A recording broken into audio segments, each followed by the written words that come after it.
Hi, folks. Thank you for joining us. I appreciate you all being here. I see we have a few who have already come over from the premiere of episode 293. 93. Yes. Yes, episode 293. Welcome, Marianne, Cindy, Kimberly, Brenda. Hopped right over. Oh, the frog thing. Very, I don't know, something that's good. But the frog story, I thought the frog and pot story were just way cool. Hello, Cindy and Marianne. So how about that story? Colleen Williams, you're in New Zealand. Wow. Well, thank you very much for joining us from New Zealand. So what is it? Tomorrow there? What is it? It's morning hours for sure. I have been to recovering human. Awesome. Recovering human. That's thought we should talk. So I've been to Australia. I haven't been to New Zealand, but I've been close. I've been to Adelaide, Australia, and Sydney, and was there on business. Didn't really get to explore much. There was a bar and grill across the street from my hotel in Adelaide, and they were having a Texas Hold'em tournament.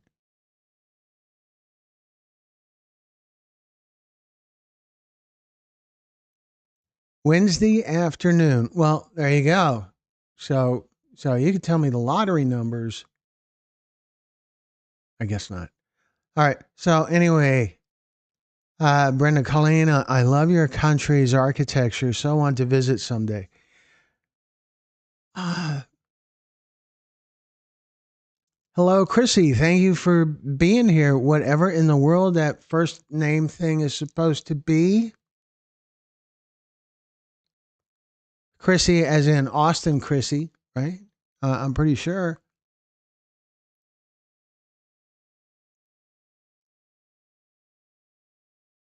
The recovering human. I'm easy to reach. DM me.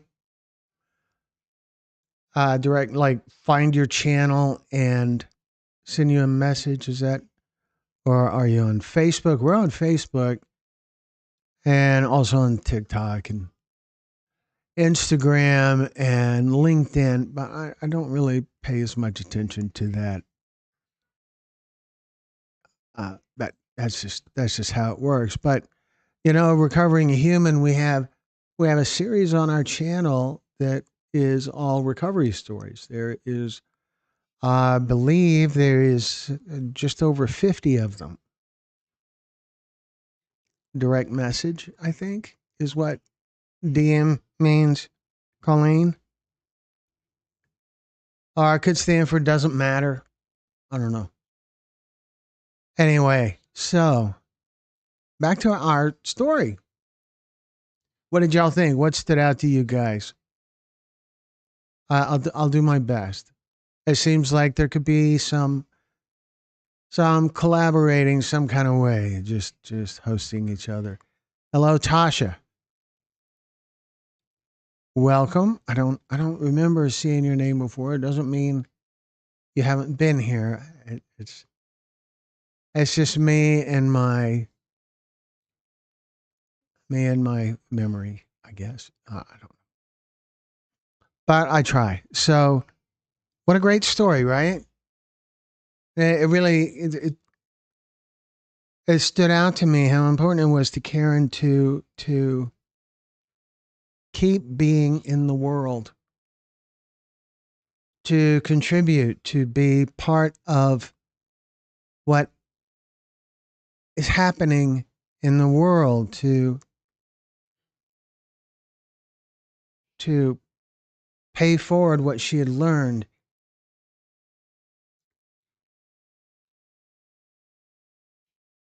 Yes, Brenda, exactly. The showing her growth, throughout Dylan's journey. And the fact that she went to that Celebrate Recovery meeting so soon after losing Dylan.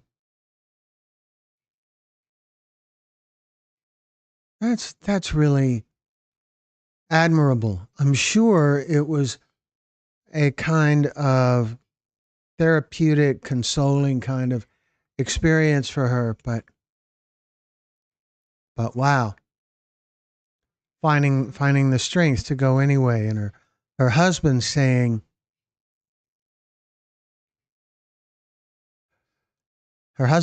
no, we should go.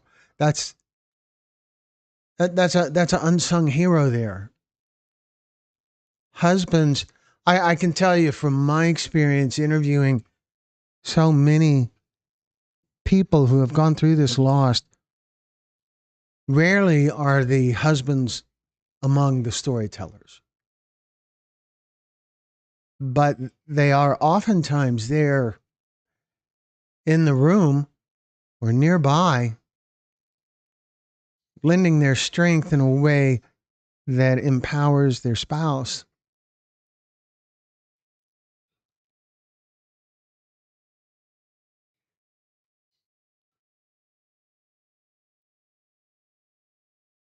And so,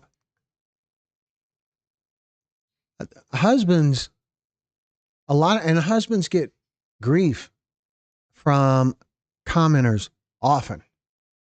So, well, where's the father? And in a lot of cases, he's there. He's in the room, even. In this case, in Karen's case, her husband was the one who said, no, we should go. Men grieve differently, more quietly, even desperately. Yeah, the parents are wonderful people. Okay, let me try to catch up if I can.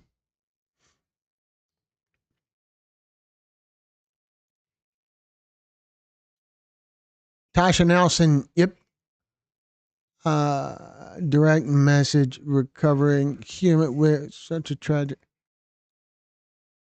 Yeah, her spirit is wonderful, Cindy. Kimberly, she is still grieving. That grieving, I don't think really ever goes away. It just changes and evolves and becomes more manageable, becomes more a part of your life experience. I suppose it's a lot like learning to walk with a limp. Yeah, she has a big heart for other people. Tasha says, my first time here, not your memory. I watch all your videos. Well, thank you so much, Tasha, for watching. I hope you make comments now and then. I grow from reading the comments. I learn things about the perceptions of members of our audience, and I learn things about what audience members have as questions on their own. That a lot of times we can I can go into how an interview typically goes in a little while, but the feedback from the audience helps. It helps shape our content. It helps shape our questions to the storytellers. It really helps us do what we do. Chrissy says, so cool. I love all things recovery. Great lady. Tristan, which is Lisa, and it just still confuses me. Hey, Glenn, is Karen just texted me and she's going to join us. So that's great. I hope Karen is here, and I see Pat is here. Holy cow, Pat! Good to see you. It's been a while. And I see Pat says hello, everyone. Brenda, I did somehow My notifications got turned off. Everything else grabbing at us. I missed a lot. Well, yeah, Pat, you have, but that's okay. It'll be fine. I was in North Carolina a little over a week ago, shooting stories with Loomis, Mike Loomis, or Dana Loomis, or Loomis Senior Loomis. However you want to address his name, that is, that's all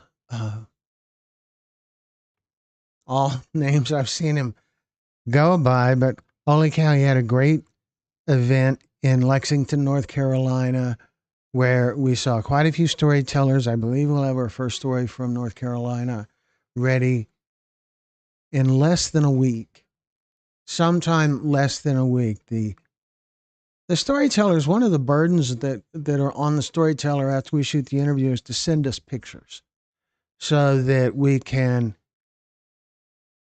use the pictures in the story to make it more interesting and make it better illustrate the loved one that we're talking about. And sometimes that takes a while, but we have received pictures from either 2 or 3 of the storytellers from North Carolina. So we will be seeing stories from them very soon.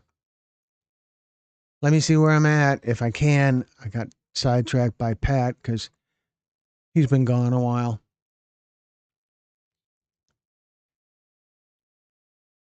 Linda Wood. Linda Wood what? So Linda Wood, are you new here? Have I seen your name before? I know I explained earlier. I'm terrible with names. So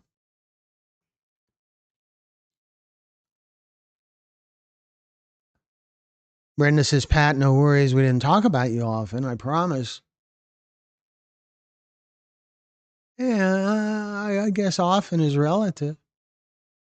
We could torture Pat a little bit and make him tempted to go back and watch the lives that are recorded. Watch them now. How boring would that be? Holy cow.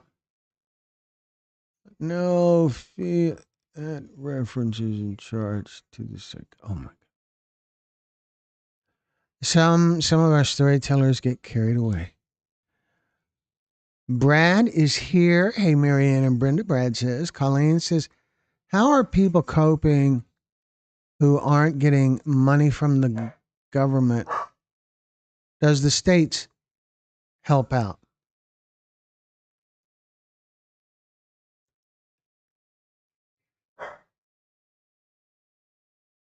The Missouri girl.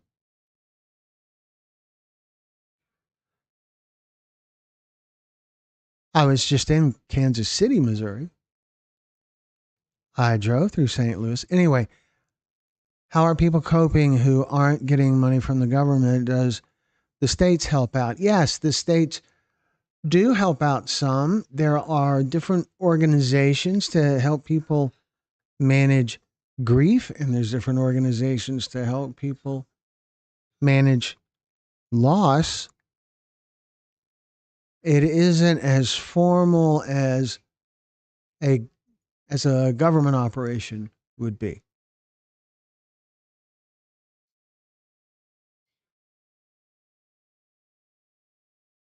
Atlanta, I'm the Missouri girl. Have we met in person or no? Are we going to? Do you want to have a summit in Missouri? You know, some of you may know this. I'm adopted, and my birth mother is from Missouri, Union, Missouri, and so there's that. I said hi, Brad. To what have I missed? What have I missed? If anyone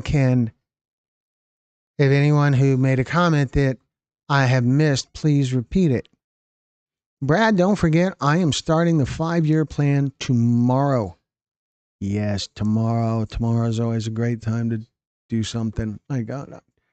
With diets work that way too. You can decide that tomorrow I'm going on a diet. So today I'm going to celebrate by going to Golden Corral. I hear puppies. Yeah, yeah.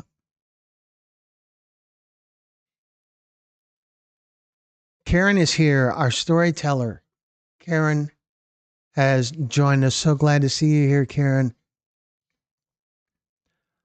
Uh, you you did the great job with Dan's story. If you just joined us, we were talking about it a little bit earlier about all of these wonderful things that you've done after your loss to help other people, and how admirable it was that you went to the meeting so soon after Daniel passed. Awesome, awesome stuff. You certainly had a great impact on the audience. Let me see. Oh, Brenda, you said that yesterday. Yeah. Carla is back. Hi, do you have any Texas Pictures coffee cups for sale? We do on our store. There's a link to our store on our website, texas-pictures.com. And there's coffee mugs and t-shirts and sweatshirts and no zippered hoodies, just to head that one off. Oh, look, there it is, Brad. Union isn't far from me. I'm the one whose town won't acknowledge the drug problem. Okay, that does definitely ring a bell. However, there are many towns like that. And we can help. We can uh, we can apply a little bit of pressure.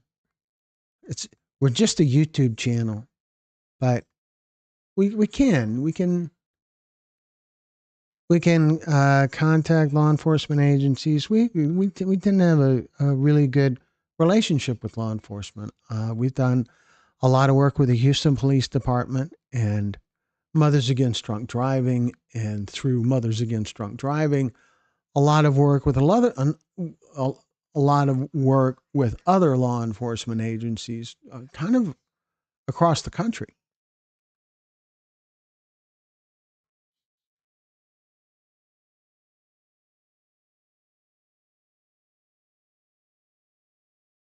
So we can do that. We should talk about how storytelling summits work, so that everyone here understands how easy it is to get us to come to wherever you are. Basically, what we need is a place to record interviews.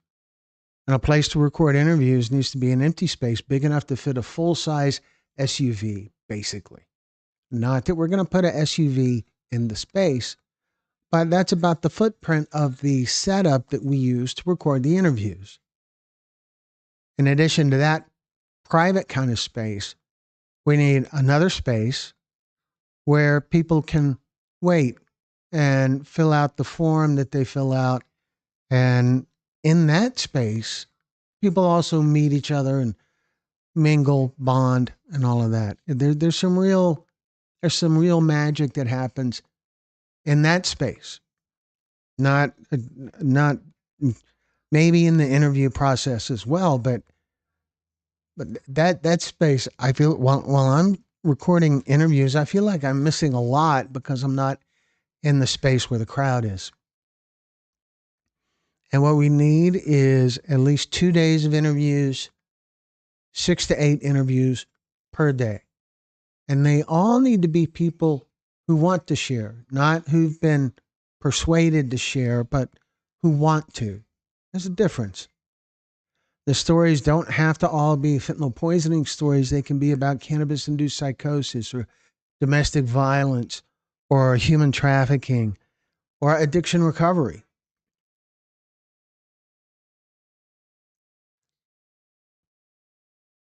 or impaired driving or something else. We're kind of open about it. And we have never, ever turned anyone away. Not yet. I imagine one day it's going to happen, but it hasn't happened yet. All right, so let me catch up. Linda Union is in. Brad says, when are those hoodies with zippers coming in? Yeah, we're working on it, Brad. It's on the list. Carla says, hi, Kimberly. Carla says, I'm starting my diet tomorrow. Does that mean you're eating ice cream right now? Is that what you're saying? Brenda says, Karen. Oh, I lost it. Oh my gosh, I'm way behind. What happened? Viola's here. Cool. Brenda says, Karen, thank you so much for sharing your family's journey through Daniel's active addiction. I am on day 411, clean off of fentanyl. I was feeling sorry for myself until I watched the sneak peek. And Karen, if you're wondering what a sneak peek is, members of our channel, those who pay a small monthly fee, get early access to the stories, and they get access to the stories without commercials. And that is what Brenda's referring to. Yes, Brenda, there's something about how seeing a story like that can kind of correct how you're feeling about yourself. It sort of reminds you that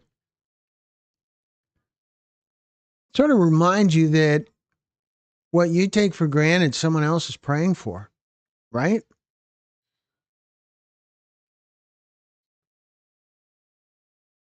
Welcome, Viola. Thank you for being here. Kimberly's right. Thumbs up from everybody. We have 21 people in the room and we have 7 thumbs up, and that's it. So the math isn't working on that all that well. So please hit the thumbs up. Why can't we add pictures on this site? That would be cool, I think, to be able to insert a picture with your message somehow. Uh, that would be great, but there's no feature for that. I suppose from a technical standpoint, it would get complicated for uh, programming wise. What about DEA series on fentanyl awareness? I'm not sure what you're asking. Is there a DEA series on fentanyl awareness? The first 14 or so 14 or so stories in our fentanyl poisoning series are stories that we created at a DEA summit event that the DEA hired us to come to and record these stories. So those are kind of DEA ish, but those stories are not DEA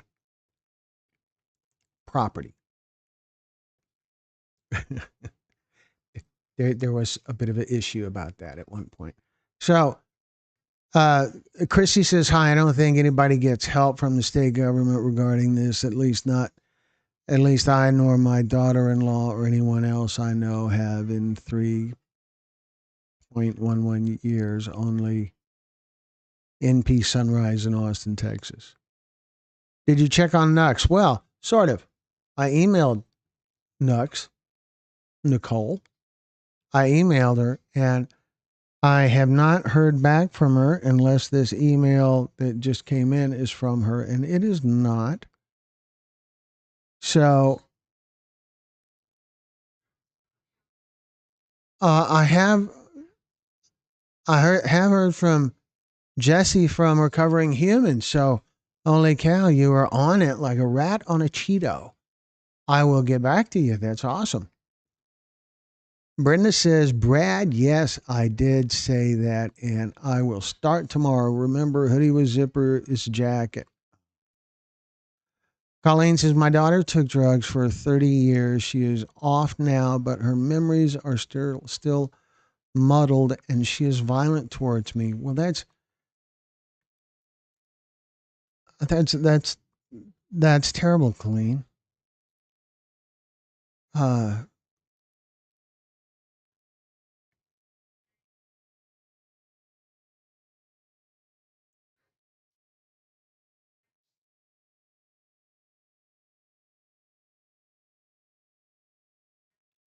I also fit the domestic violence, but that one is hard for me to follow.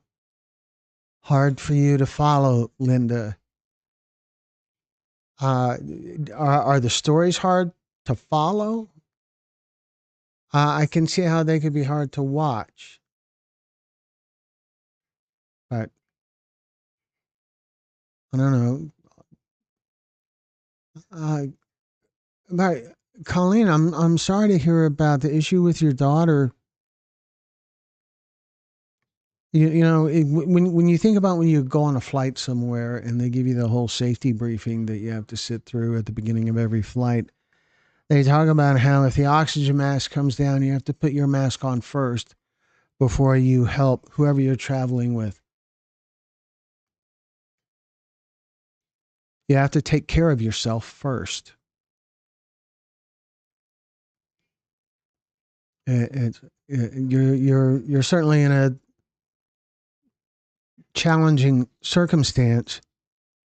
You can let your loved one know that you're there for them while still putting your mask on first, while still looking out for you first. And it's kind of up to you to figure out how best to do that.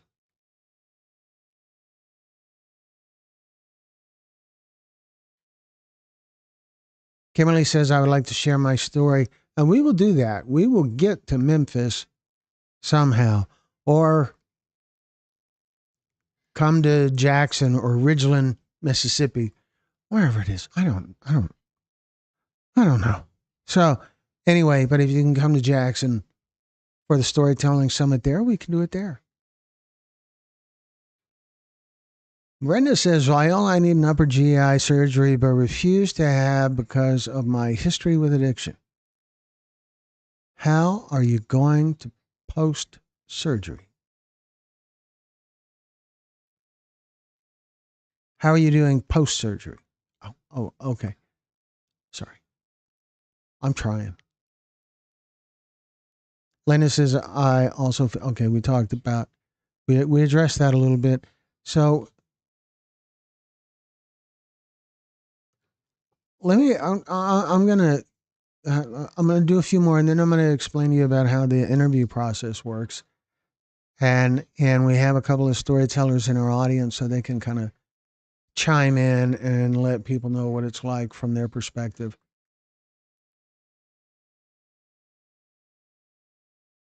Colleen, what was your daughter's drug of choice?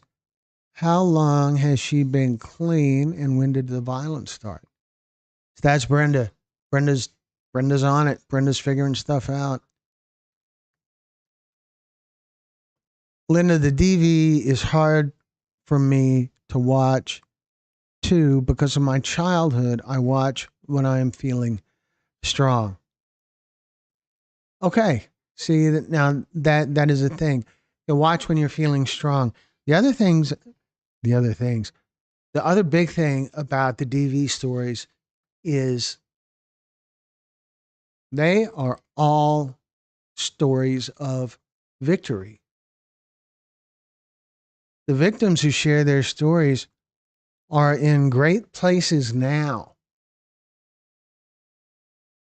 They're doing things. Some of them are actively involved in increasing domestic violence awareness in organizations and things like that. Aside from being a part of our series, that we're just a little YouTube channel, but they're doing other things, and we're just one little step on their journey, and grateful to be that. So the key thing to remember about the domestic violence stories on our channel is so far they are all victories.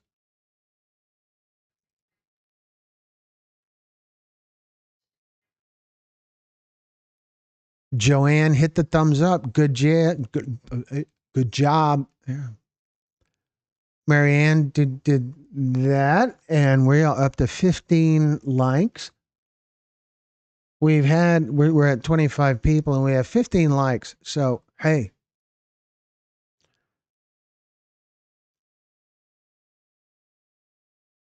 Kimberly says that human trafficking is hard for me. I can certainly, understand that.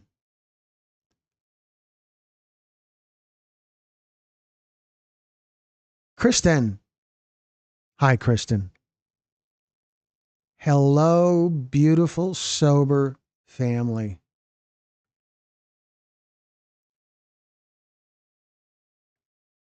Okay, Linda, you said,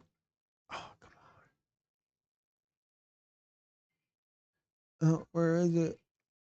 I still can't watch the DV. It triggers my PTSD. Then don't, don't, don't watch it. Be in a good place. Put your mask on first. Just like I was saying before. Colleen, thank you for becoming a member, a storyteller sponsor. That's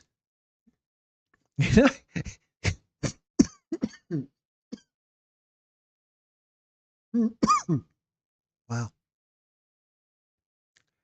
It that like chokes me up a little bit when I see that happen. It really does. Obviously. Oh, Carla, did your self cleaning? Gee, Brad, we're not talking about brakes on a car. You know that the kind of brake you're talking about is spelled a little differently. I maybe that's the Air Force way of spelling brake. Maybe I don't know. Uh, Used it this morning. Seriously, Carla, that's awesome. That really is awesome. It is. As far as I know, there's only two.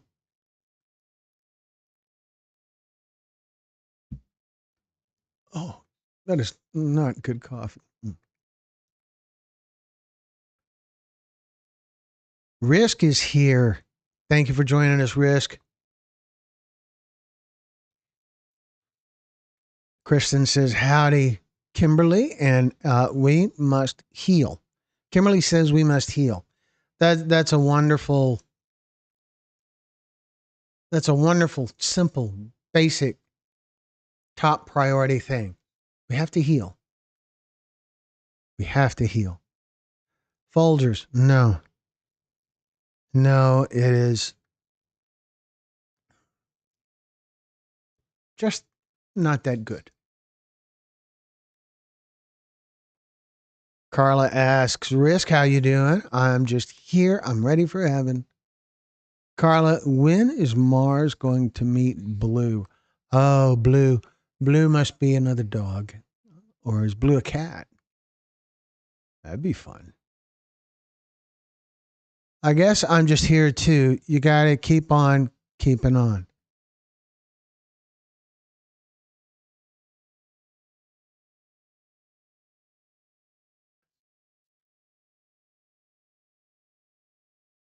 Brenda's back with her fresh Diet Coke.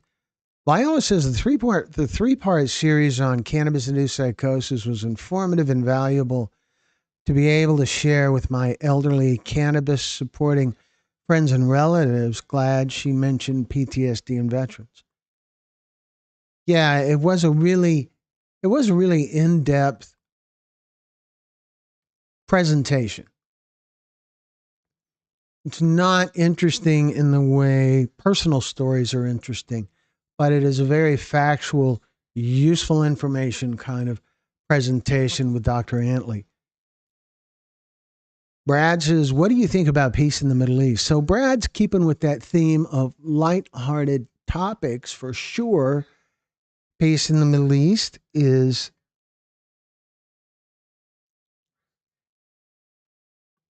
you know, I have something about that it baffles me how completely intrinsic and how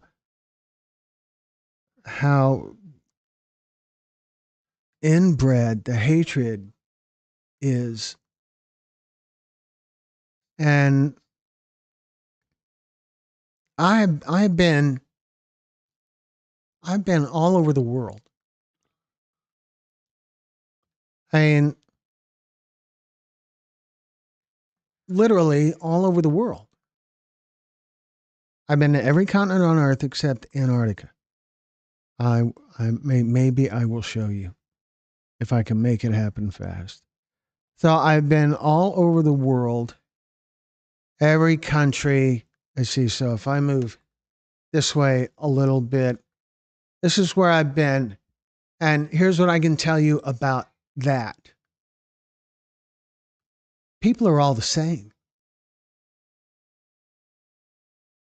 I've never been anywhere where I was treated badly because I was an American or because I had a different faith. It just never happened. Never, ever. Now, all the places I've been, they all have morons, but that isn't about culture. And so the point about that is that it baffles me that in the Middle East, there could be one group that so hates the other group that they can't see past their hatred far enough to recognize that everybody loves their families. Everybody wants to make a living. Everybody wants to smile. Everybody wants to get with friends and laugh.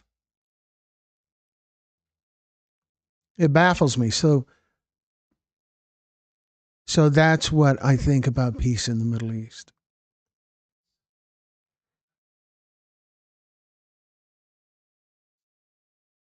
Brad says, "Do you have a lung issue?" Who are you talking to, Brad? I don't know who you're talking to. So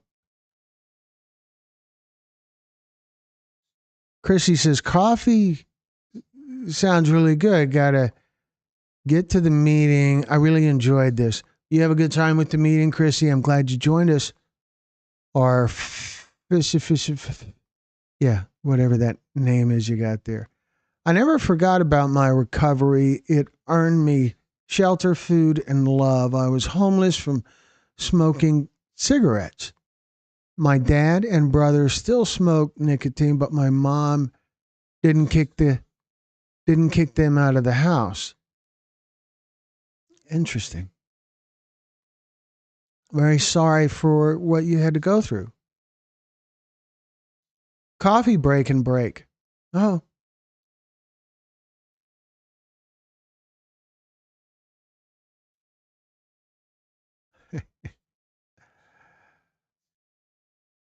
DC should make a law for our children. Yes. Yeah, there's not enough happening. I used to have a graphic. I don't think I have it here anymore.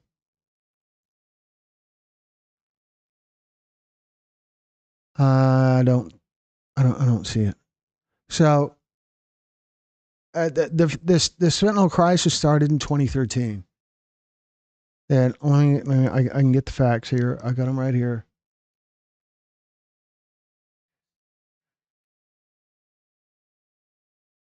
I do.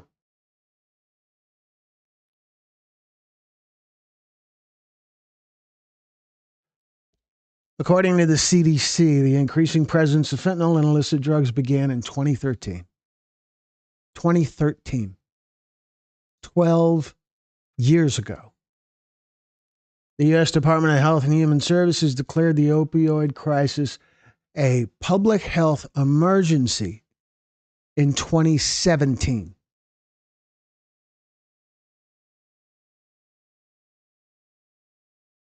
Over 6 years ago. Over 8 years ago.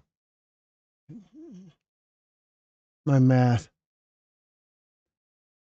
Deaths from illicit fentanyl have increased dramatically and consistently for the last 13 years, with no change in this trend related to any change in administration or border policy. The crisis spans 4 administrations and includes both parties. Everybody has had a bite at this apple multiple times, and not much has been done.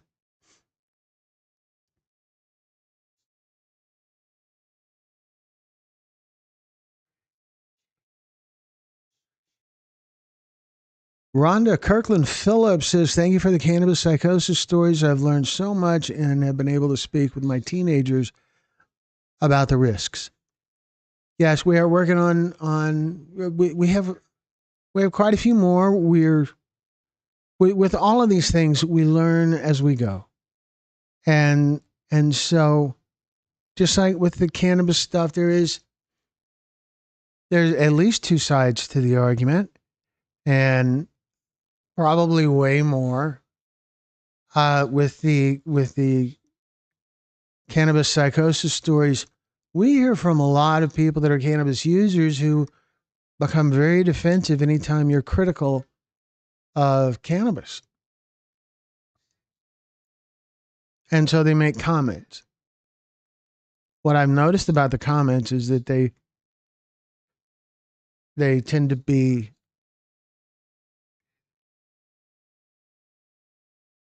passionate rather than factual, and they are a lot more likely to contain misspelled words. A lot more. Like, I realize that when I start reading the comments, I expect them. I look for them because it happens so often. We do have a few stories that we're working on that have to do with using cannabis as a treatment for brain tumors in children. And it's proving to be extremely effective. Extremely effective. So we're working on that, which is going to cause some real confusion for the people who think we're working for Big Pharma or something like that, or for the Texas Attorney General or whatever. Thank you, Rhonda, for your comments, and thank you for being here. I don't remember seeing your name before, but thank you very much for being here.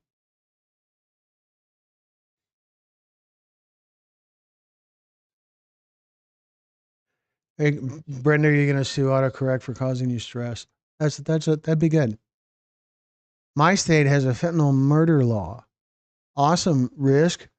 There are more and more states that are developing laws, oftentimes named after a victim.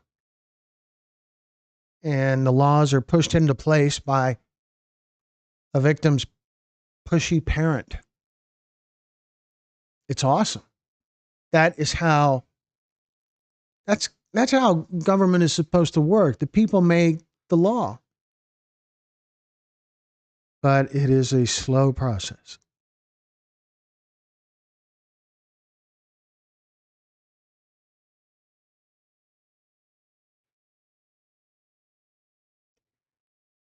Yes, I agree, Brad. We do need to find out about Nux. I am so behind. Linda, very sorry about your loss.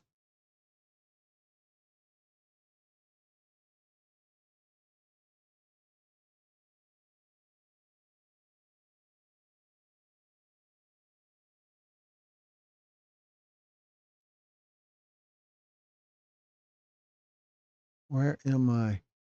April is here. Thank you for joining us, April.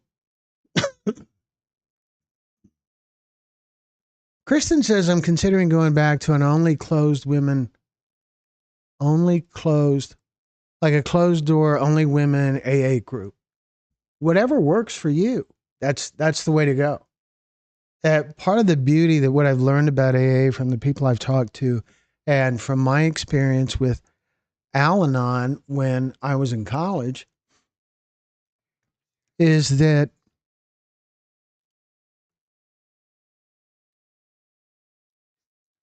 sorry.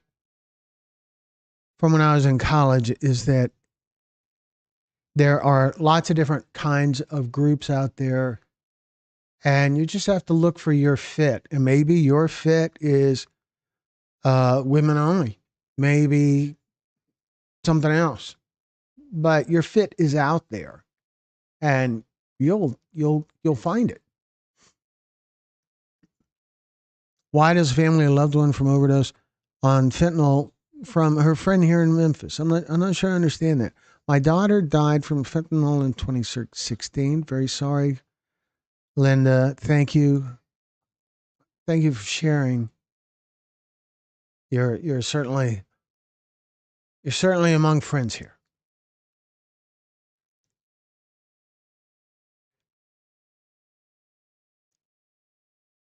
Brad, are you still going to visit Glenn in Houston this weekend? Is that this weekend, Brad? Is it?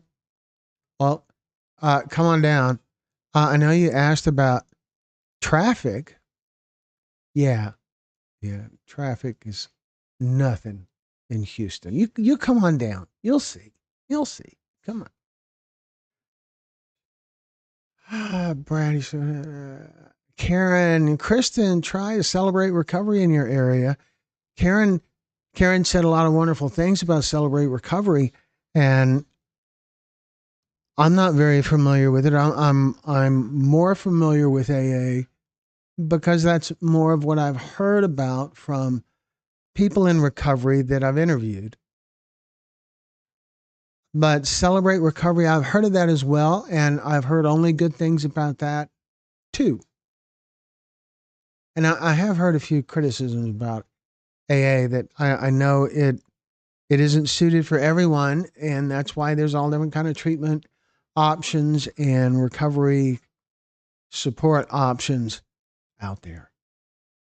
Many churches have something.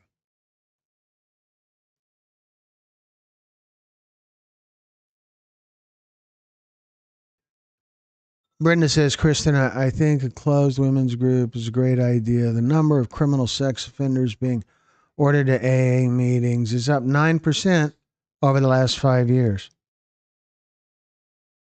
Okay.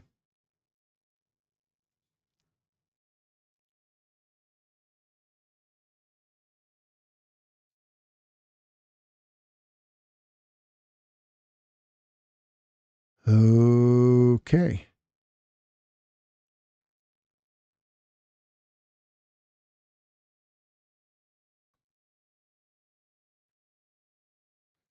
All right. So I just heard from a storyteller for a story that we missed that we haven't done yet, and we need to. Kristen says prescription fentanyl does not kill pain at all. I wasted 3 years and 9 months of my life on that. Patches, I guess. Brad Glenn did say there's really no traffic issues in Houston. No, no traffic issues at all, Brad. You come on down. It'll be fine.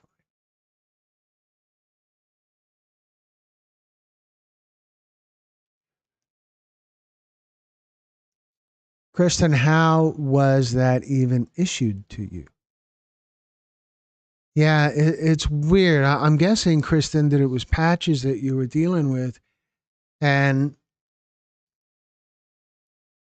they're not issued frequently. They're supposed to be used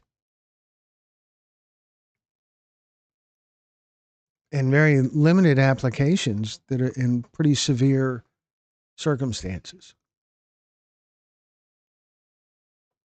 I had a friend who had fentanyl patches, and she passed away a few weeks ago.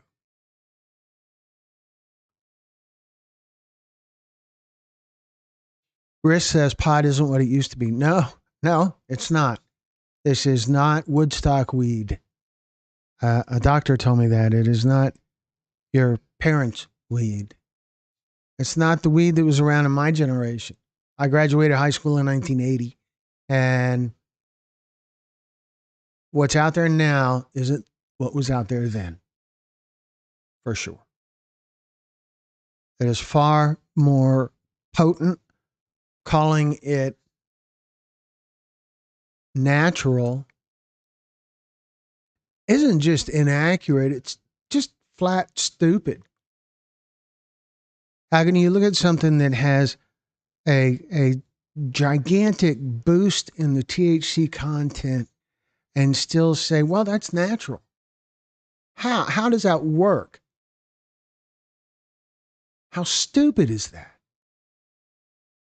To call it natural when it's genetically modified to be more potent, to be profoundly more potent. Some folks are so gullible. Stupid. Clearly, don't get me started. Linda, I am sorry for your loss of your daughter. Do you know if it was illicit or pharmaceutical fentanyl?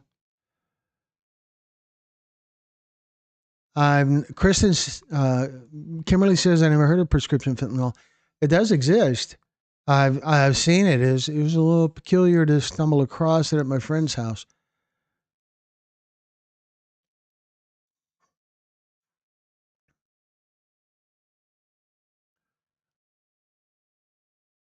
Riss says he hasn't smoked pot in over 4 years. Good job.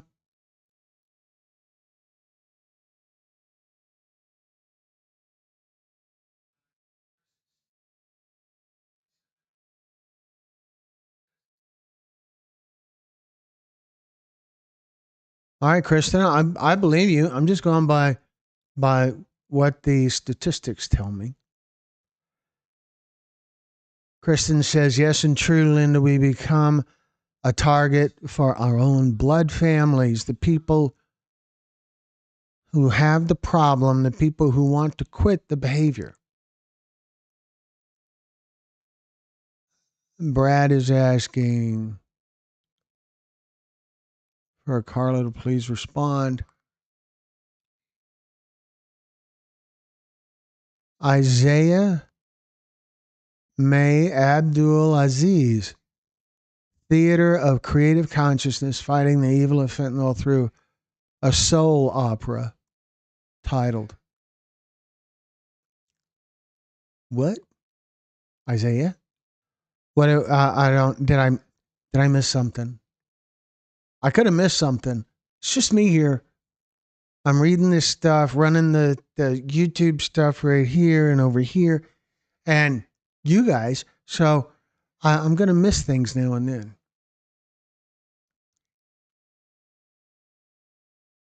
The first cannabis biologist I worked with, most of his patients were children with leukemia.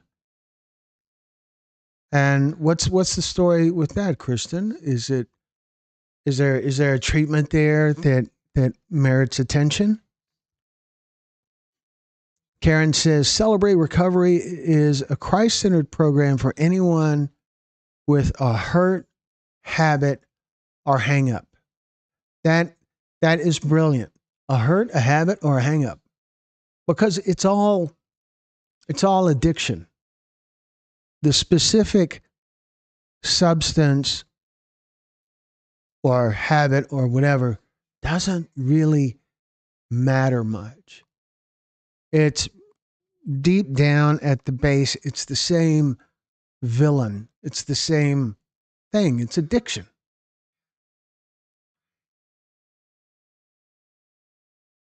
I think I mentioned before I did a documentary project in 2017 about synthetic cannabinoids, spice, K2, Kush, and I interviewed several homeless people that were users, and they praised it because it made it possible for them to quit alcohol. They thought it was a useful tool.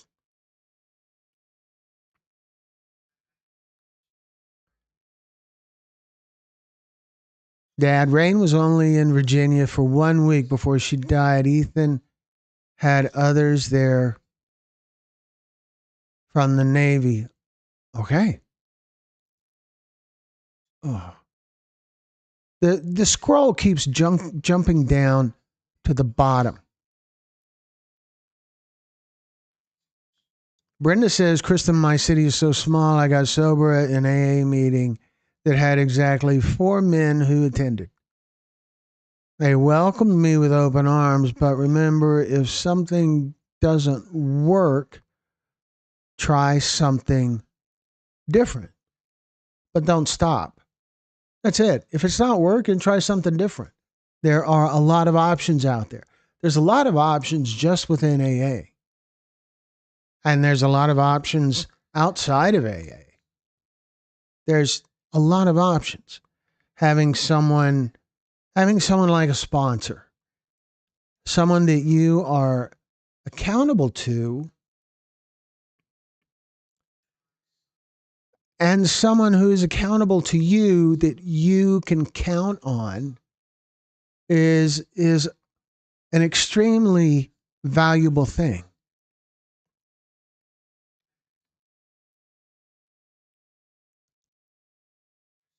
My THC, okay, where am I? April says my THC cream is on point for that pain. It helps instantly.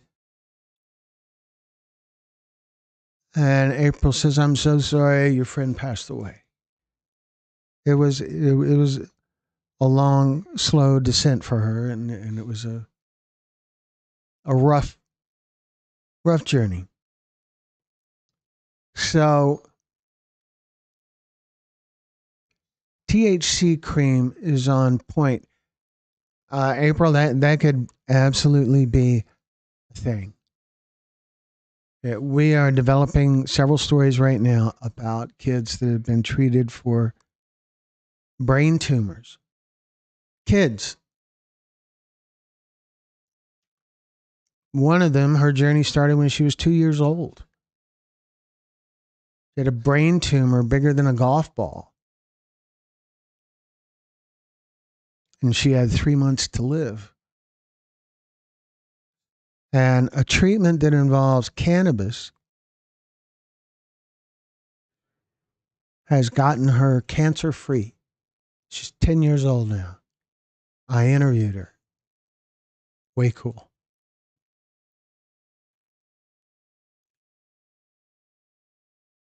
And Brad says, and here I am thinking AA is an insurance company. Well, of course you are, Brad. That's all right. That's all right. I know how you struggle with your alphabet. And Lila Muse says, Brad, someone told me tonight the traffic in Houston is a lot worse than San Francisco. I'm not sure if that means anything. Here, Brad, you got to come down and see. It's not bad. It's not bad at all.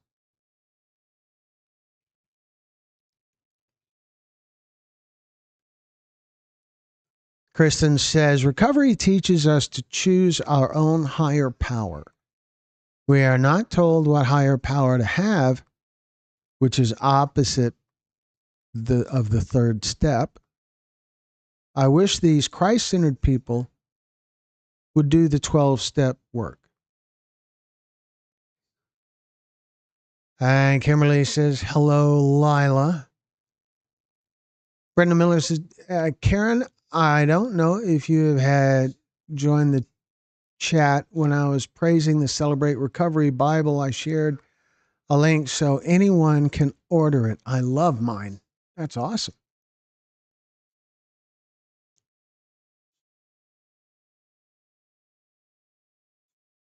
Brad says it means a lot. Kind of out there. I'm not sure what you're referring to, Brad. Carla says, I'm not sure if you know this, Dad, but she had just recently got hired to work with kids that had autism. She was so excited about starting that job. I can totally see that. I feel so much like I know Rain, and clearly I don't. But I feel like I know her. I know things like that would make would make her smile.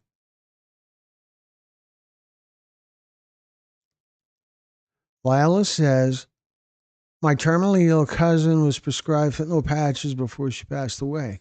That's the type of applications for fentanyl that I'm aware of.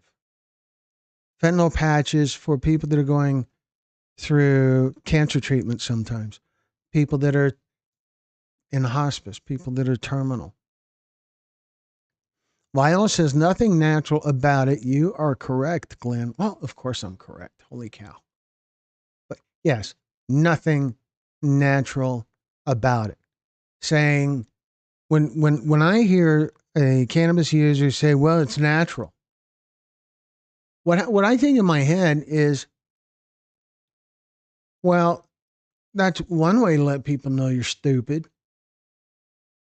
I know that's harsh. And since my mom is in the room, I'm sure she'll let me hear about it later. But I can't think of any other way to say it. It is not natural anymore. I suppose if you grow your own, maybe so. But the seeds are still going to be a little bit suspect depending on where they came from.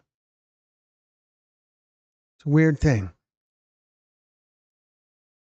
Kristen says, celebrate recovery pushes Jesus, and that's not how we make up our own higher power in the third step, writing work. Okay. Look, I'm getting close to caught up, I think.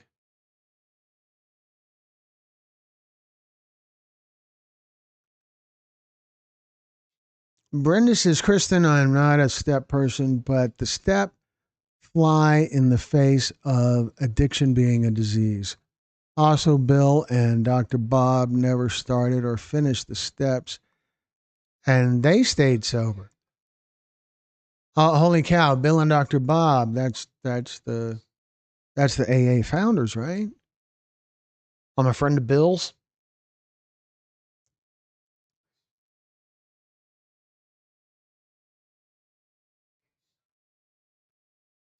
When I was in jail a long time ago, I met a deaf girl who mentioned Kush. Kush is a strange monster, and it is not so popular anymore. But the reason being is that cannabis has become legal in more and more places and sort of pushed it off the market.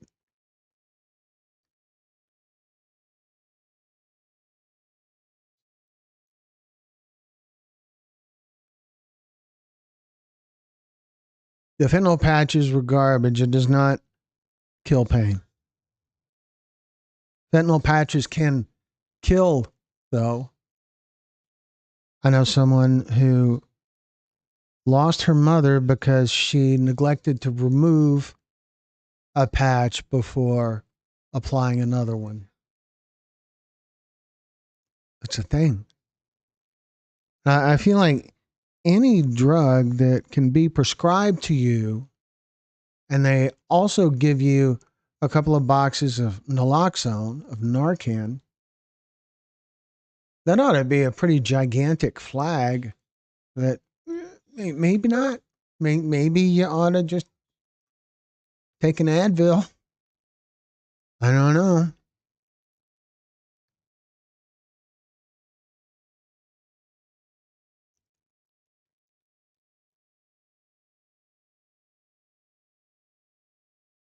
Brenda says, Carla, wow, I didn't know Rain was going to work with special needs kids. This makes me smile because I was a special needs child. I give a special crediting in my education, teachers with giving. And Kristen says, the big book clearly states if we want to change, then the step work is for us. White knuckling wasn't for me. The relapse is not for me. The 12 steps are for people like me who need shelter fast. The other thing about the 12 steps is the support, the meetings, the whole 90 meetings in 90 days, all of that kind of stuff. That's really critical.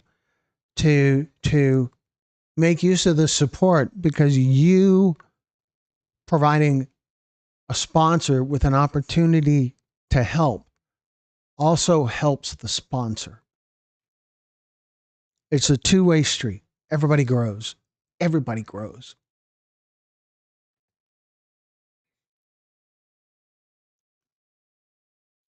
April says, you missed my content before that. Oh, April. Are you talking to me? I'm sorry. If you could repeat it, that would be awesome. I can try to scroll back, but this scroll thing is just annoying. I wonder if I could. I got an idea. This is brave. This might work. Oh, looky there. Maybe. Oh, what did I? April. Did I miss? What did I miss? April. My THC cream. Okay, I see that, and then I see you missed my content. So I don't. I don't know if you're talking to me. I don't know what I missed. Brenda, the skills I needed to get accepted to Harvard for my PhD, I didn't attend because my daughter had two brain tumors. That's brutal, Brenda.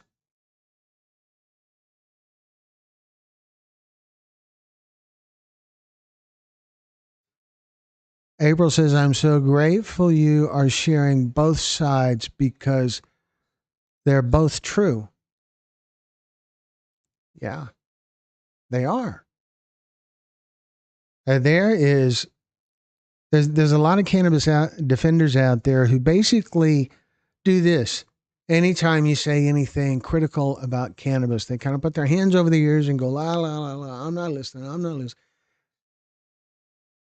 And, and it's unrealistic to think that there is no potential for harm with something that impairs your perception of reality. That goes back to that big S word, the S word. Stupid.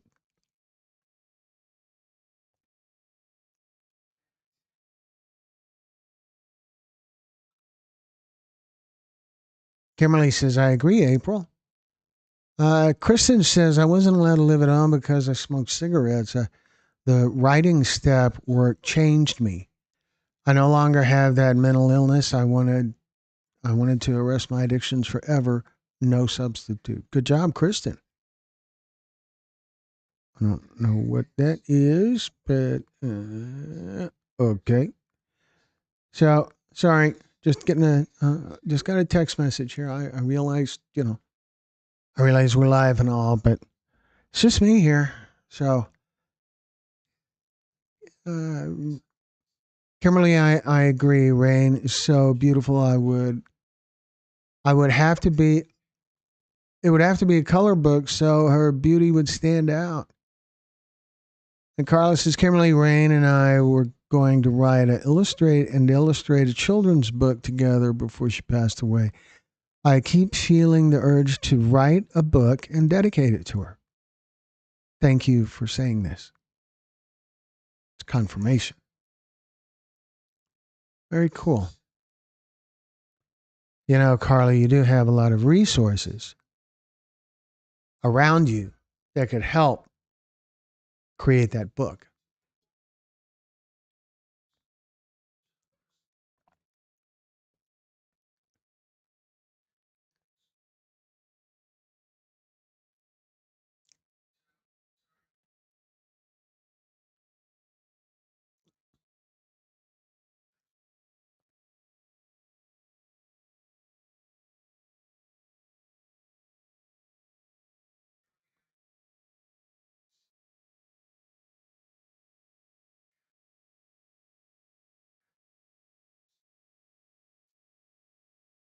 Okay, everybody being cool here, right?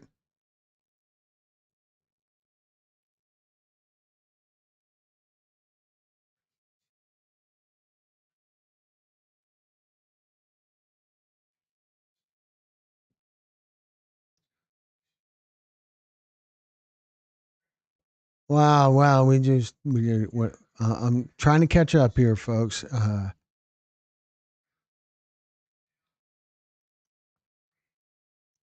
Kristen, I asked my mom, can I smoke? Kimberly says, Kristen, I asked my mom if I can smoke weed, but I have to do that in front of her. That's interesting. Brenda says, Kristen, amen, girlfriend. During my detox, my husband kept begging me to go to the ER, and I said, no way, I don't want to switch from fentanyl to methadone. I want to be clean or dead. That's determination. I can't imagine if someone gagged me to death with Jesus. Celebrate Recovery pushes poisonous foods for me too. Celebrate Recovery is a food orgy like my OA sponsor taught me about. I don't know. There's a lot of people who are Celebrate Recovery champions or fans, supporters who embrace it, and that makes it important and valuable.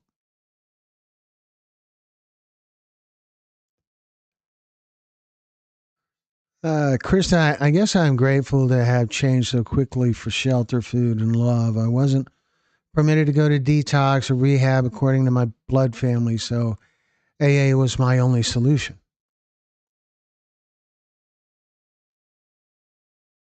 I understand the comment about that call. That's terrible.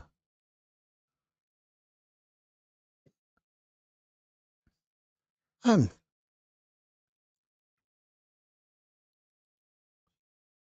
love, love for you to come to Houston, Carla. You and your dad be a road trip. You guys can argue all the way here. How cool would that be?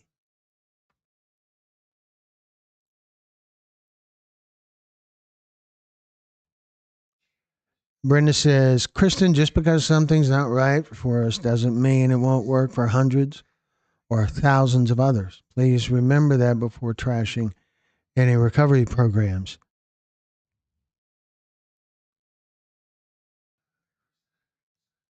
Kristen, I'm so sorry about the kind of difficulties you faced with your family. That's terrible. Brenda says, Carla, that must have been an awkward phone call. I'm sorry you had to experience that. That is awful. April says, I believe fentanyl fat patches caused my friend to die of organ failure at a young age, along with pain pills. Yeah, fentanyl patches are a scary, scary, dangerous thing. They serve an important role and they have great value to people that are dealing with extreme pain, chronic pain, end of life kind of circumstances and all of that. But wow, it is a challenge. And they are just crazy dangerous. There's some users who would get stolen fentanyl patches from pharmacies or from people who have prescriptions for them and chew them. Kristen, our DNA family can hurt us when they think they are helping. Do you think at some point in the future you can start thinking about forgiving them? Wow, Brenda, that's a that's a good question.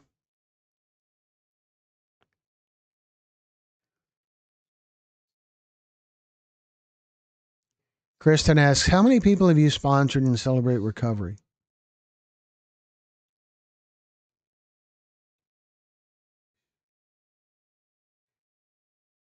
I don't know who you're asking that, Kristen. I have not been a sponsor, at least not formally. I try to help anyone who asks for help, but I haven't. I don't have any experience as a sponsor for any recovery program.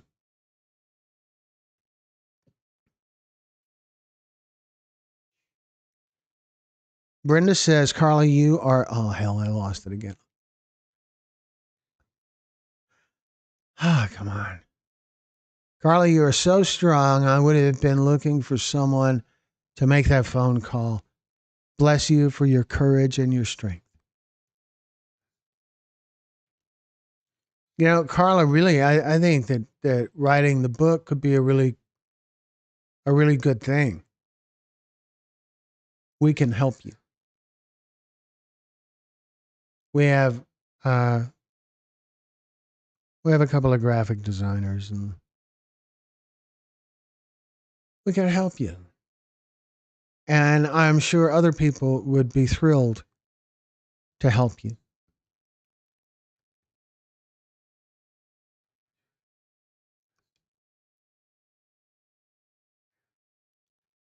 Brenda says, Kristen, I am not in Celebrate Recovery. I just love their Bible. And I have heard that before about the Celebrate Recovery Bible. Thank you, Kimberly. Carla says, thank you, Kimberly. I keep feeling a pull to do it. I just haven't started. You reminded me that it's something I need to do. That pull is rain.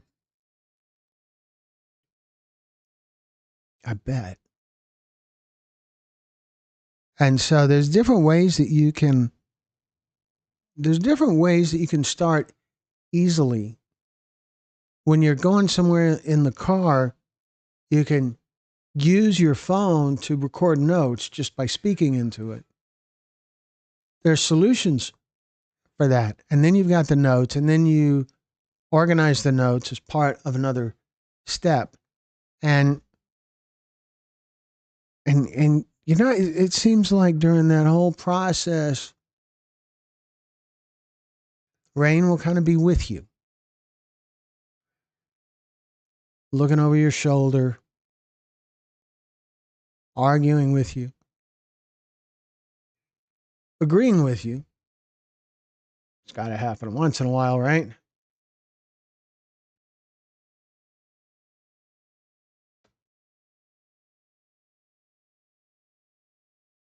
That could be a really good thing to do, Carla. It really could. All right, let me see where I'm at here.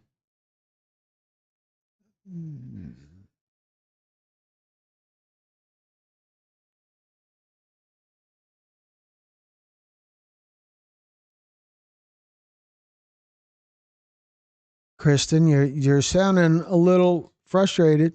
And is it just me reading it wrong? Are you doing okay? It's important to respect everybody's pathway.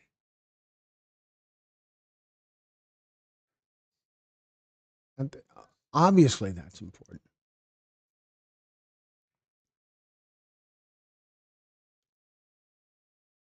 Brenda says, Kristen, Celebrate Recovery has 8 steps, very similar to AA, but definitely not identical. Kristen says, so do they do step work in Celebrate Recovery, or they just push peanut butter and jelly sandwiches all day? And come on now, Kristen, don't put me on a spot here. Kristen says, I need to not care.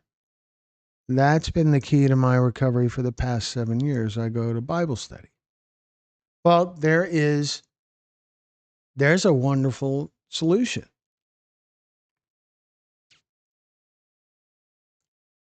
That's a support group too. That's awesome.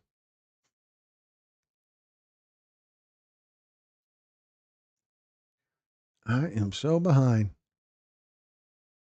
Wow.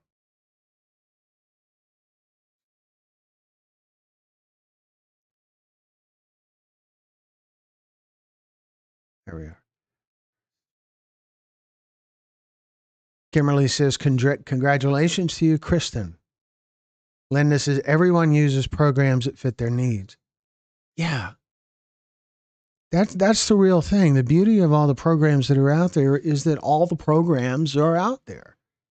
That there are all kinds of different options, and chances are one of them is going to be an ideal fit for what you're struggling with in your way.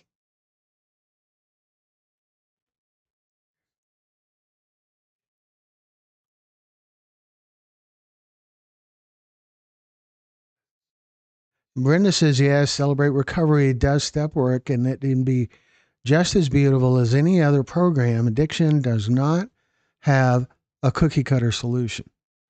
For sure.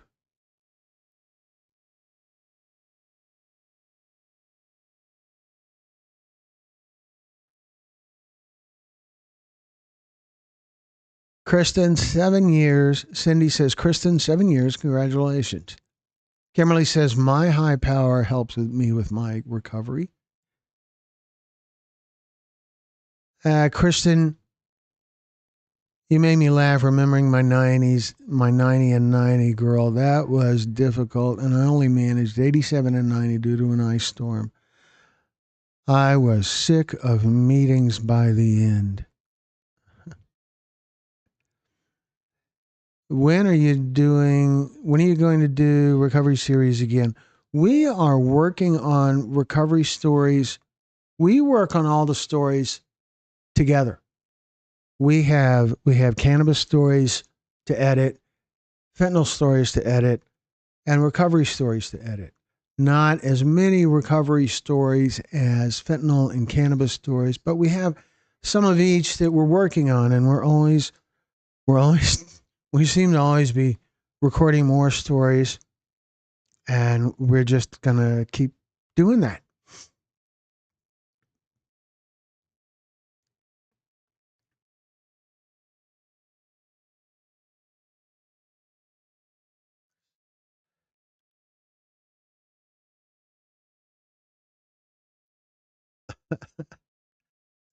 The bird poop. I remember, Carla. Once upon a time, there was a miracle named Rain the Inn.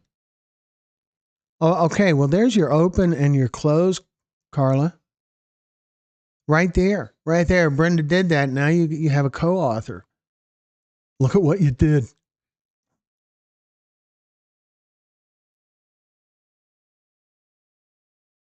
I watched a Raw series of fentanyl awareness.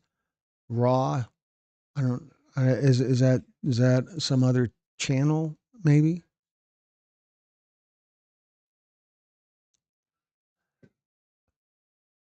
Carla says that made me cry. Brenda. Yeah, Carla, but it's a little different, isn't it? Just a little bit.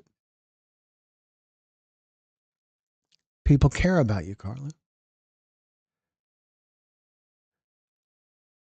Cindy says, or if Rain had a sense of humor, if Rain had a sense of humor. Well, of course. Of course she did. Look at her. You can look at her smiling, and it is just easy to picture her laughing so hard she falls out of her chair. I can picture that. I could be way wrong. I mean, it's going to happen one day, but I can picture her falling out of her chair laughing so hard. April says, please don't forget to like this video. That meaning the live, and don't forget to like the fentanyl story, episode 293.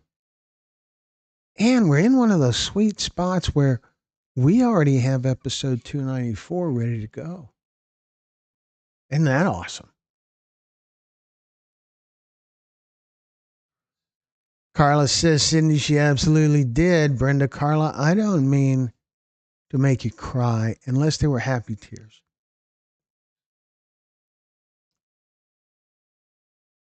Cindy says, I always forget to like the video until someone mentions it. I liked. Thank you, Risk. Pat says, Kristen, I don't know how families make this walk without the Bible.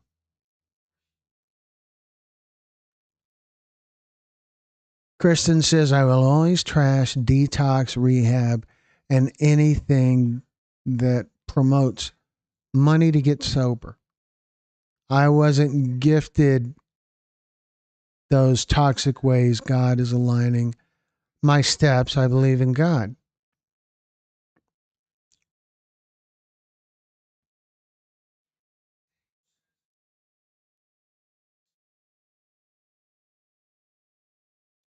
So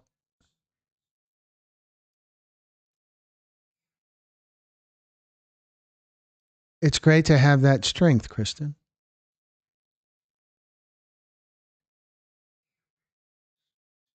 Brad says, Brenda, you made Carla cry. Well,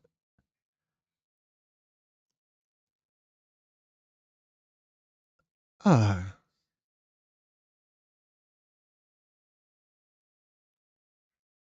yeah, I suppose she did. But that's kind of easy. Love you, Carla.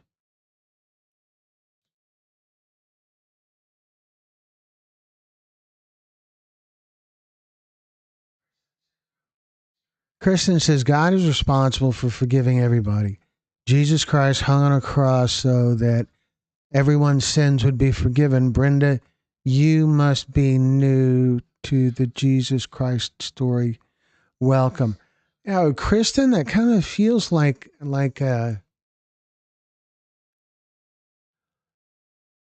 it feels a little passive aggressive sounding. Maybe I'm missing something. Kristen, amen, girl. The addiction for profit industry has made me sick. So I had to find a way that was free. The whole industry needs to be scrapped and built from scratch. Yeah, it shouldn't be it shouldn't be an industry. It needs to be something else. Something like churches aren't an industry, they're something else. You could be critical of them, but there's something else.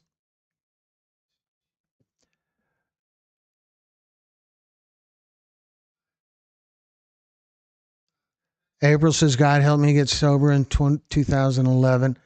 Nothing else, Kristen. It absolutely works. AA rehab were not for me, but it works for some people. We're all different. God was my savior, too.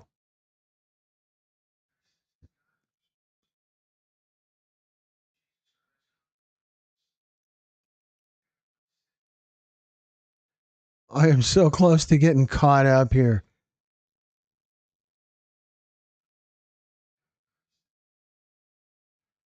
Kristen, no, I am not new to Jesus Christ. I know when I forgive people, I feel much better.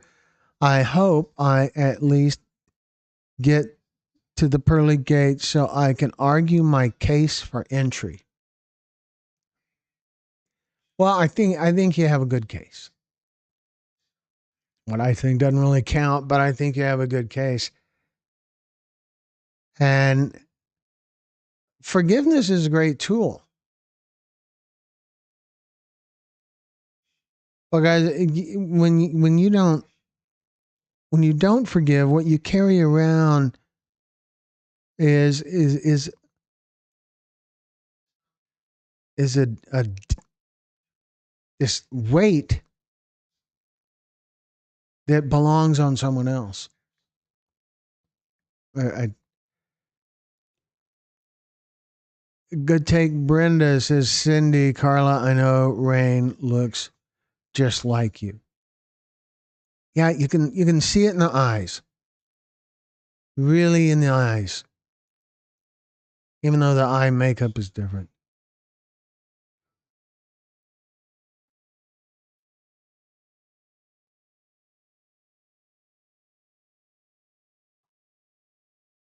Oh, I'm sorry, Kirsten. Look at that! Wow. Um, sorry. I know if I didn't have Jesus in my heart and life. Brad says, Glenn, if Carla and I come to Houston, do you know a good place to stay? Yes. Yeah. We will find you a perfect place, or you can stay with us. That'd be okay too. So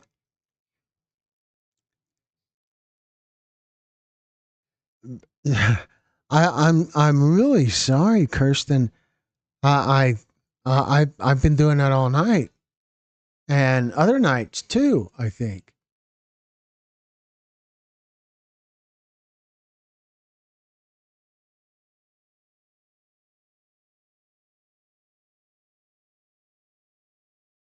huh. Sorry, I got distracted by the news because I'm slow like that.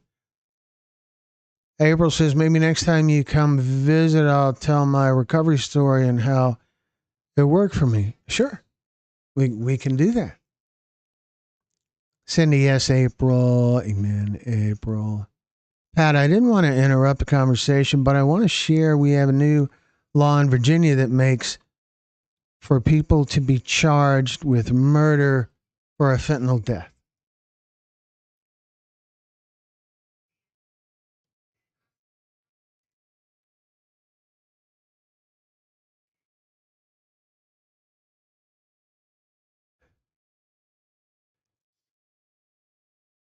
This past Saturday, a woman was arrested for selling fentanyl to a 17-year-old who passed. She was charged with murder. Yes, Linda, every state should have a law like that.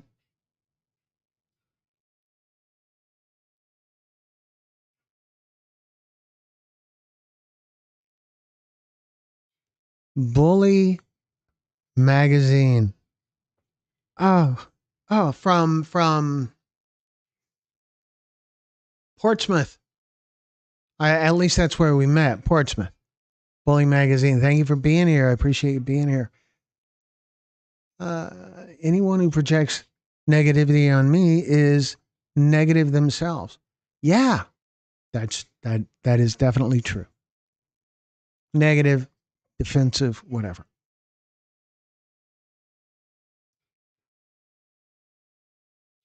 It's going to be a precedent-setting trial. Brenda says, April, yes, I want to hear your recovery story. And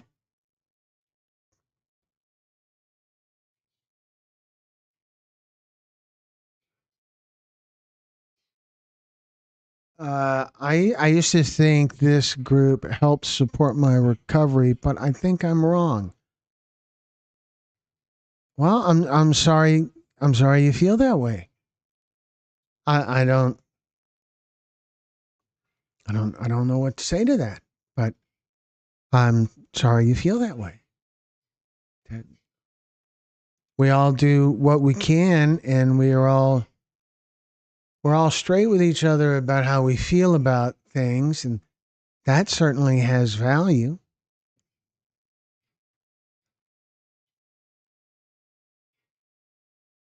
Kristen, I totally support your sobriety. We all do. We all do. Even if we argue, that's okay. Any engineer will tell you that friction means that something is being accomplished.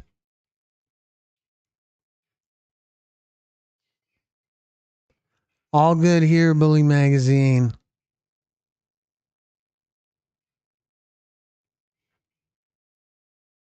So I did I did want to take a minute or two.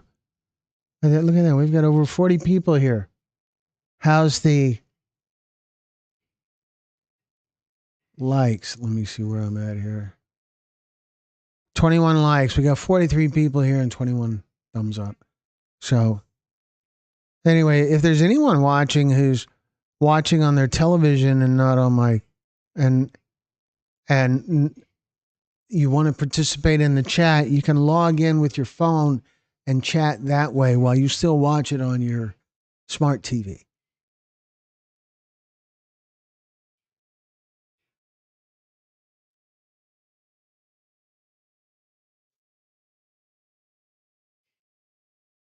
Someone said I don't have Jesus Christ in my heart, and that was not an attack. Ah, well, it certainly sounds kind of sounds like an attack. Yeah.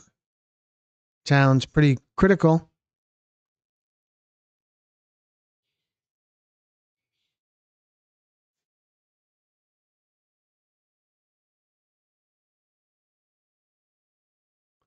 A video on treatment. Yeah, I've thought about maybe trying to get together with a treatment facility and spend the night there and interview people interested in sharing during the 24-hour period that I'm there. It seems like that would be. It seems like that would be constructive, valuable, and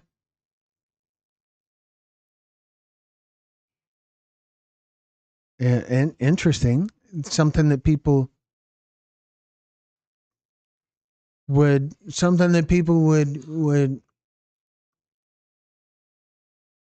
appreciate and grow from.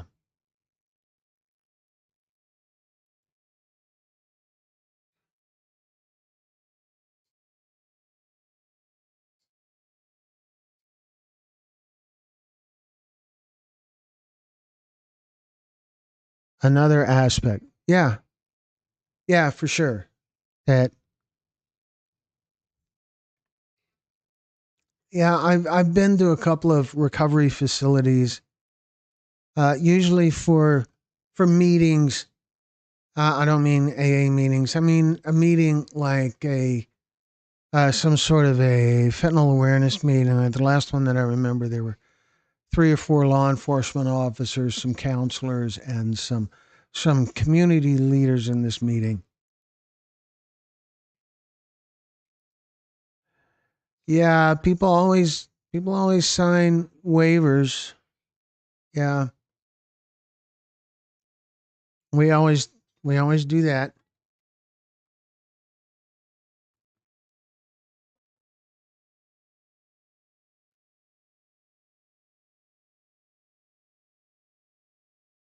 Ah, the HIPAA laws.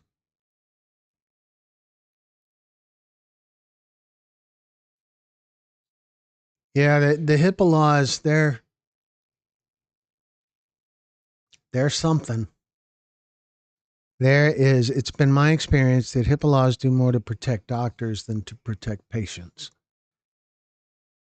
and that's just based on my experience. But my experience is going to be from a different kind of perspective because I'm looking to do things that make information public. So it makes sense that I would kind of have that sort of perspective.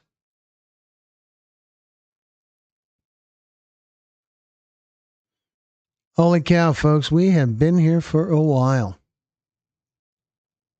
So I wanted to talk about a few things that have been in the news regarding fentanyl over the last week or so.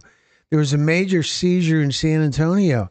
5 days ago, authorities in San Antonio uncovered a significant drug trafficking operation. Officials seized about 10 kilograms of methamphetamine laced with fentanyl, with a street value estimated between $500,000 and $800,000. I don't get that. How did they come up with that? But what stands out here is that fentanyl is not just appearing alone; it's being combined with other stimulants, in this case, meth, which broadens the risk footprint. And there's a good term. According to the local sheriff, the adulteration is part of a cartel strategy to increase addiction potential and complicate law enforcement responses. I don't really get that. How does it? An illicit substance is an illicit substance. How can it complicate law enforcement responses? That sounds like a pretty weak excuse from the sheriff to me.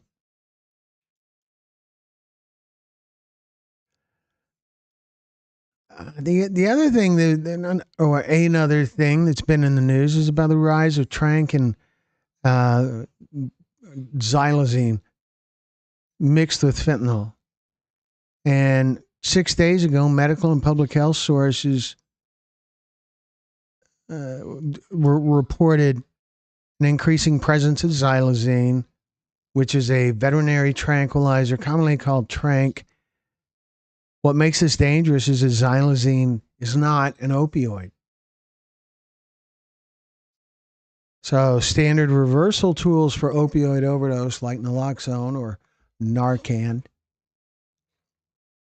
may be less effective or not effective at all. And then there's that physical damage from tissue degeneration, from rotting wounds that are showing up more and more frequently in hospitals.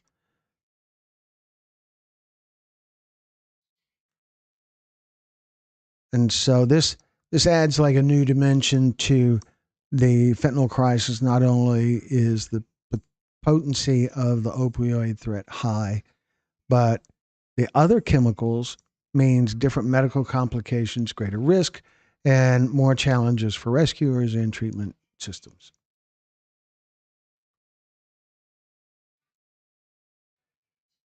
And so here's let me see where I'm at here. That's really scary. Yeah, it is.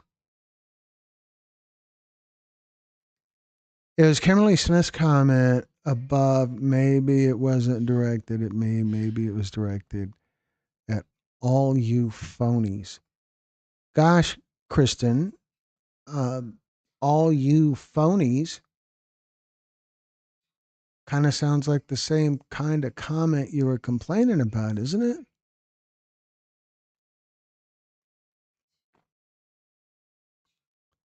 So in Connecticut, a court case was reported today involving a fatal crash in which 3 people died. The suspect, awaiting trial, submitted a positive test for fentanyl while on house arrest. The defense claims a false positive, but the prosecution affirms the fentanyl result was confirmed. The suspect's bond was raised and he was reincarcerated pending further proceedings. While this isn't a trafficking bust or a large seizure, the case underscores how fentanyl is entering many dimensions of criminal justice, not just overdose deaths, but fatal crashes, everyday criminal cases, and bond screening. It's a reminder that fentanyl's impact is broad and affects many systems, legal, medical, social, at once.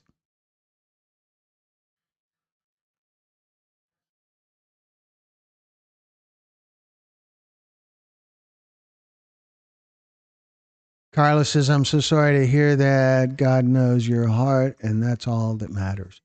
That's right, Carla.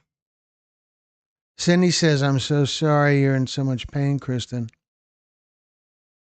Brenda says, Trank has been in Kensington, PA for years. Xylazine showed up there about a year ago. Yeah, Kensington is a I don't know what you would call it, a hotbed?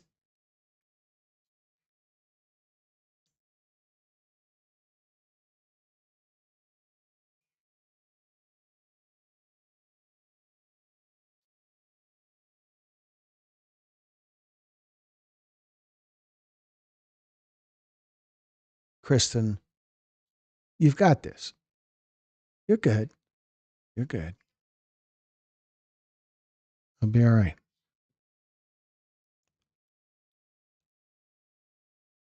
So another thing that's been in the news lately is this international stuff with aggressive operations targeting suspected drug smuggling vessels in the Caribbean, some of which are alleged to carry fentanyl and other drugs. A recent article critiques the strategy of striking vessels far from U.S. shores, suggesting that while these operations aim to intercept fentanyl shipments, their connection to the U.S. overdose crisis may be less direct than assumed. The diplomatic tension with partner countries over these operations is growing, raising questions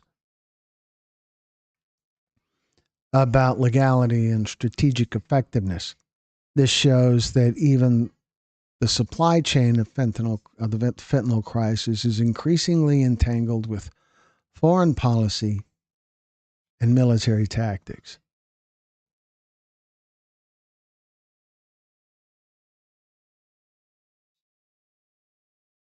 Anyway, so that's just a little bit of information that I found for the last week, and I thought I would share with you guys.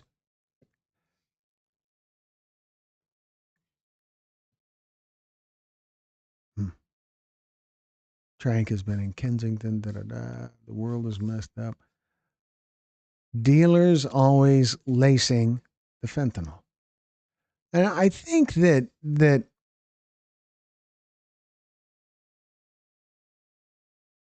I think that lacing is kind of a misnomer. That fentanyl is an ingredient, and in cases where they're manufacturing counterfeit pills, they're not starting out with a real pill. And in cases where they're adding fentanyl to something like cocaine or heroin or meth or whatever, yeah, that would be lacing. So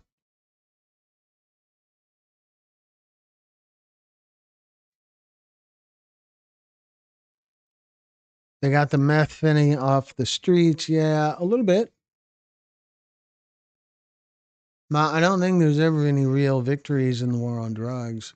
It just doesn't seem to happen. That whenever DEA or other law enforcement agencies manage to reduce the presence of a drug on the street, it doesn't take long for some other drug to come along and fill the void. Until the community comes together and sorts out what the real issue is, which is demand, the problem will never be solved. Good night, Linda. Thank you for joining us. Glad you were here. Demand is everything. And people don't really address that the way it could be addressed.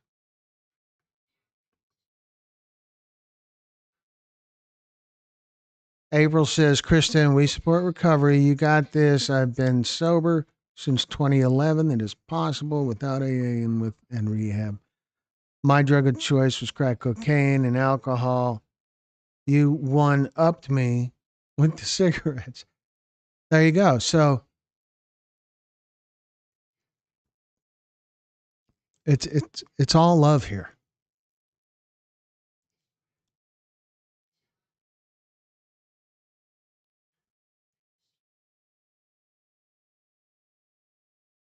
Huh. This got distracted by the news up there. So tell me, folks, before we wrap it up for tonight and get Brenda to deliver her so important message, are there any other questions? I was gonna tell you about how the interviews work. It's a very simple process. Brad or Carla, uh, Karen, if she's still here, and Bully Magazine, if you're still here, they can tell you what it's like. You can't even see the camera. You see me. Not saying that's good, but that's the way it is. You see me. You're talking to me. You're talking to a face, not a camera. You're seeing a reflection of me, but you're seeing me. We interact, and I ask questions, and typically the first question is I ask the storyteller, so why are you here? And that's a pretty broad, open ended question. Sometimes when I ask that, the storyteller just takes off. And Sometimes the answer is more concise, and then I'll ask something like, "So tell me about your loved one. What was your loved one like growing up?" And typically, what happens when I ask that is the storyteller's face, it lights up. They smile, they'll chuckle a little bit. It's it's a cool moment, and they get to reminisce a little bit, and they talk about how they grew up, and I'll and when they get near the time when there started to be some sort of issue involving drugs, you can see that they're near that time. You can see their demeanor kind of slow down a little bit. And I'll ask them, so did things change? Was there an indicator? And and then they'll go into that. But it is an easy process. The topic may not be easy at all, but the process is. Anyway, I believe it is about time to wrap it up. We have gone for almost 2 hours, an hour and 52 minutes. Okay, an hour and 53 minutes.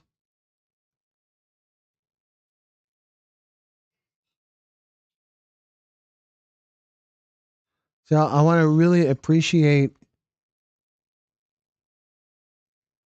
uh, I want to really tell you all how grateful I am for you being here and for the feedback and the contributions you all make to how these live events work, because we all I think we all grow from them. And that's what it's all about.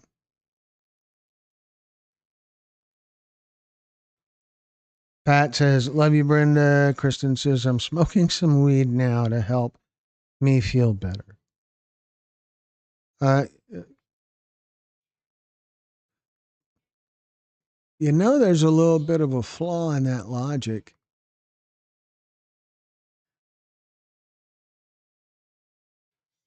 So, Pat, right back at you, buddy. Don't wait so long to come back. April says, "Kristen, I have my weed card. It works for me and helped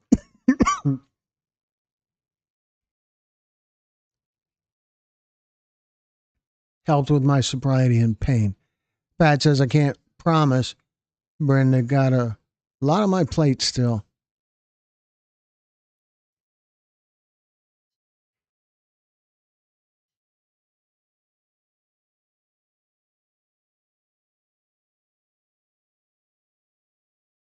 Hmm. So it's always important to me to remind everyone that we are here from you guys. I saw that we already got Brenda's message, but I always like to read it in. Brenda says, "Remember, what you take for granted, someone else is praying for. Good night and God bless. Thank you all for supporting me today, 411 and counting, free from illicit fentanyl." Brenda is such a champion for this group. And so I appreciate all that. But like I was saying, I want to always remind you folks that we're here for you, that you are welcome to reach out to us anytime. And we are easy to reach out to. We're available. You can email us at info@texas-pictures.com. You can find us on Facebook under my name or under Texas Pictures. And if you find us on Facebook, send me a message through direct messenger and I can add you to our private Facebook group of storytellers.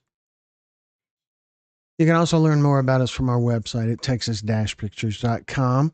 You can find things like how to share your story, what the process is like, what the process is like to organize a storytelling summit in your area. There's also a link to our merchandise store And there's more information about us, including our mailing address and phone number and stuff like that.